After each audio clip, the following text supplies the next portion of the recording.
Staying in the customs union is basically staying in the European Union.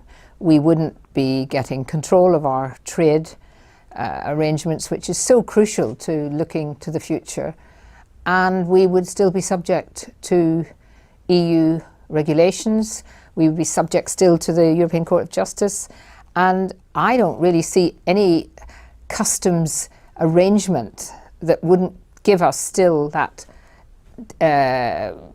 control really in different areas by the EU. So we voted to leave, and leave very clearly meant leaving the customs union, and any other suggestion of any other arrangement is just a polite way of saying we want to stay in and we want to go against the referendum result.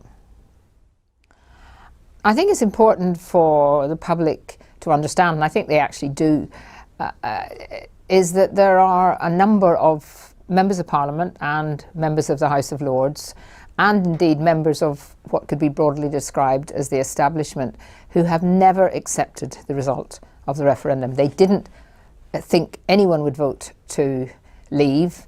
They don't like it, and they're determined by whatever methods possible to thwart our decision to leave, and if they can't actually stop us leaving, to get us to leave in such a way that it is basically Brexit in name only. And I think that there are, certainly in the Lords, people who are simply 100% keen to stop Brexit. In the Commons, it's slightly more complicated because there are also people in the Commons who, understandably, from a Labour point of view, want to defeat the government. So occasionally these two things get mixed up between people who maybe are pretty cynical about staying in the EU, but wanting to make some kind of protest about the government. The way the House of Lords have behaved, of course their job is to scrutinise and to make proposals and to look at legislation, but a group of Lords started out with the sole purpose, when they got the withdrawal bill, their sole purpose was to see how it could be weakened and indeed destroyed. And some of those amendments, like for example taking out the date that we would leave, are absolutely vital that we put that date back in again.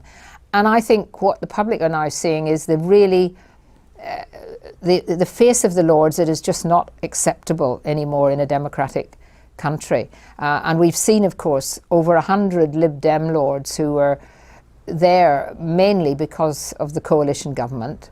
Some of them had done very, very little in politics. And then we see all the Lords who have worked with or been paid by the European Union, getting pensions. And they don't even declare that. So there's a whole group of people within the establishment in the House of Lords who, again, just want to destroy Brexit. And I'm afraid the way they're going at the moment, and certainly if they try to send something back again, if we defeat it in the Commons, then I think that will be absolutely clear that there will be a strong movement to completely change the makeup of the House of Lords, which I think is actually very sad, because I do think the House of Lords has a role. But if they abuse that role, they can't expect people to understand it and to continue to support it.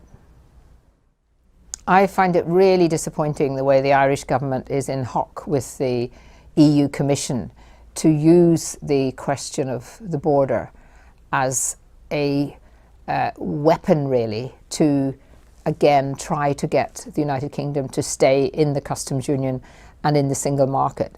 What people forget is that there is a border there already. It may not be very visible, but it is there because the Republic of Ireland has a different currency, has different excise duties, has corporation tax, different levels, and all of that at the moment is scrutinised in many different ways using technology. And so we do have cameras near the border, we do have number plate identification, we do have people being stopped and lorries occasionally being stopped at the moment. There is a border there, and with the right goodwill it works very well at the moment. There's a lot of cooperation between the two countries, customs officers and security and police, and with the right goodwill there is no reason why that could not continue when we leave the European Union. But of course they don't want that to happen because they don't want us to leave. And the danger for the Republic of Ireland, of course, is that if we end up with their intransigence and their lack of support for the United Kingdom, we will end up with no deal whatsoever. And that will be absolutely, really, I would say, pretty terrifying for the Republic of Ireland, the repercussions of a no deal.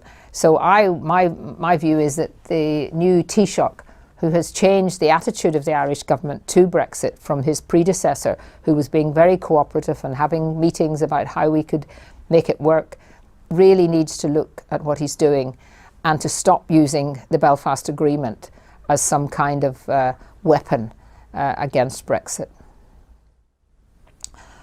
I think Theresa May wants to deliver Brexit. I think while she was a Remainer, her government has made those commitments, and she made them in her manifesto, and I think she wants to. My concern is that she is not being confident enough about our country's position in the world, and she is not being quite aggressive enough against the way the EU are trying to almost bully us. The British public don't like being bullied, and it's interesting that since we saw the way the EU commissioners behaved, and Barnier in particular and some of the others commissioners, their statements, many people in my constituency who voted to remain say to me now that they just want to get on with it, but also they don't actually like the way the EU is behaving. And I think if there was another referendum, and I don't actually want another referendum because I think that's just no need for it whatsoever. But if there was, I'd be very confident that the Leave vote would be even greater and a bigger majority than last time. I think everyone wants a deal, so walking away, should we walk away? I think walk away is the wrong way of putting it. If, of course, we end up with a deal that is actually not in our interest and is really just trying to stay in the EU with different in a different way, and with still all the restrictions that being a member of the EU puts on us, then I think we would have to say, well, I'm sorry, but we wanted a free trade deal, you don't want to give it to us. We would be better outside and using World Trade Organization rules. Now, that is not necessarily the best way, but it's certainly not a catastrophe. And it is an internationally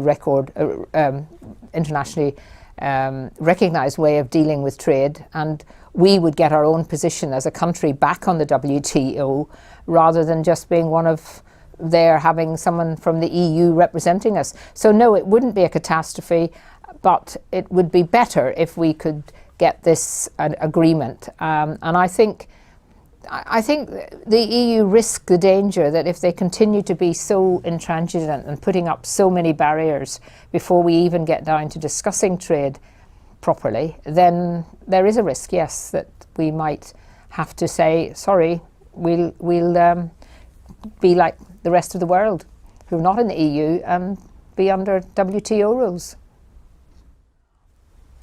I think the public do feel that there is a move to try and water down what they voted for, and all those millions of Leave voters in this biggest ever democratic vote in the United Kingdom, I think should be making sure that they are absolutely chasing up their own Member of Parliament to remind them of what their MP perhaps said, particularly in the election after the referendum, where many Labour MPs who had been Remainers but saw their constituencies vote to leave had said that they would honour what their constituents had said.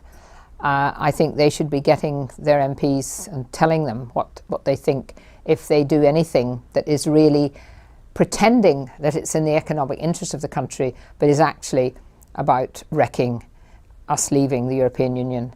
And I would say to them also, be confident. Your views are just as important, more important than many people here in Parliament, and keep strong, because we are going to leave the EU and we're going to leave it properly.